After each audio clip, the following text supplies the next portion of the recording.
Расскажите о коллективе, пожалуйста. Немножко. Не скажешь.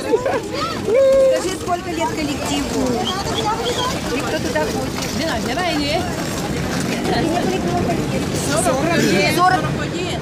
Этому коллективу исполнился уже 41 год. 41 год. А откуда вы приехали? Мы приехали из Удмуртии, из поселка Игра, с Удмуртского дома культуры.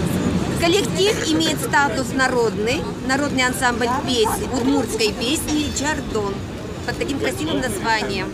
Вы первый раз принимаете участие в данном фестивале? Да, первый раз. И мы надеемся, что нам все-таки понравится этот фестиваль. И мы будем частыми гостями на этом празднике. Желаю вам победить. Спасибо.